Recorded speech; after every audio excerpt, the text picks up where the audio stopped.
Here's another story from Grandpa for my three favorite little girls, Emma, Ayla, and Audrey. Today's story is about our favorite little monkey, Curious George.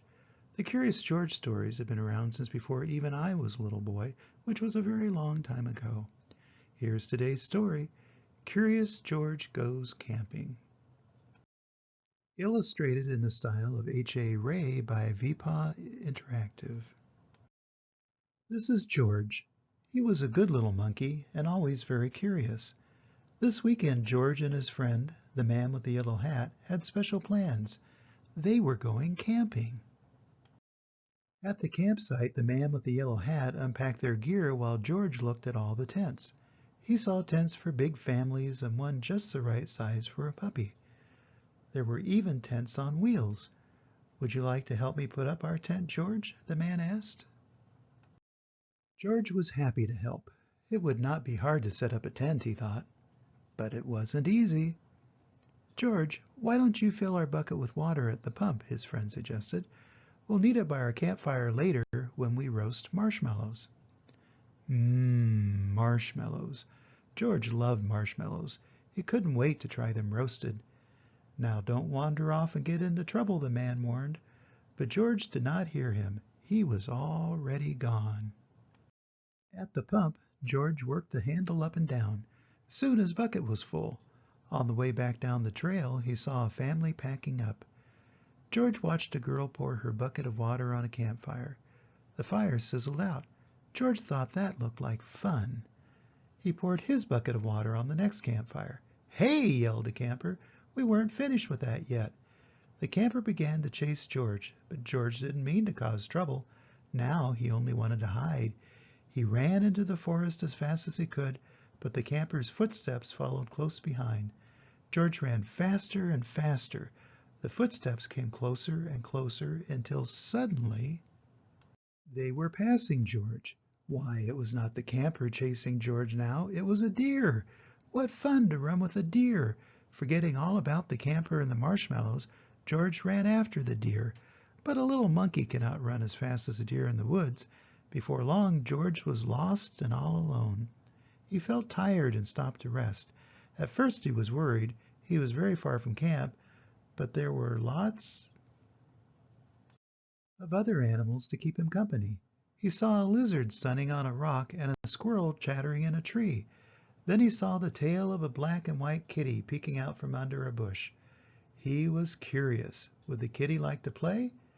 George gently pulled the kitty out. But it was not a kitty. It was a skunk, and it was scared. The skunk lifted its tail and sprayed. Phew! The spray smelled awful. The animal tried to get away. George wanted to get away too, but he could not. The smell was all over him. How would he ever get rid of this awful smell, he wondered. Too bad he could not take a bath in the woods. Then George had an idea. He could wash the smell off in a creek. George jumped into the cold water. He splashed and scrubbed, but he was still smelly. And now he was wet too. But what could he do? George thought and thought. If he climbed up a tree to dry off, would the smell blow away? No. Even dry and high up in the tree, George did not smell better. Poor George. He wished he hadn't wandered so far from camp. He wished he were roasting marshmallows with his friend. Suddenly George heard footsteps heading toward him. Someone was coming. It was the forest animals, but they ran right by him. They had seen something scary, and George saw it too.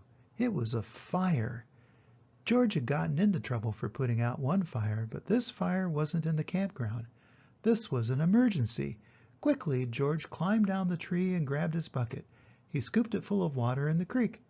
Then, being careful not to spill, he climbed back up and swung from branch to branch through the trees. When George got close enough to the fire, he reached down and poured the water on the flames. Out went the fire with a big hiss. Just then, George's friend rushed out of the forest with a ranger. "George," he called, "I was afraid you would be here." "It's a good thing you were here, George," the ranger said. "We saw smoke from the campground, but you put this fire out just in time." George was glad to help, and the man with the yellow hat was glad to see that George was safe, but he had a funny look on his face. "George," he asked, "what is that smell?" Back at the campsite, George's friend helped him get rid of the awful smell. After a strange bath in tomato juice, George smelled fine. Then the man with the yellow hat invited the ranger to cook dinner with them over their own small campfire. "Fires can be nice if you're careful," said the ranger. George agreed, especially for roasting marshmallows. And that's the end of the story. Curious George always finds a way to get into trouble, doesn't he? Usually it's because he gets excited about something and doesn't pay attention to what's going on, like in this story when he gets lost in the forest when running away. But he usually finds a way to make everything turn out okay. Always remember that Grandpa loves you, and I hope to see you soon. Bye-bye.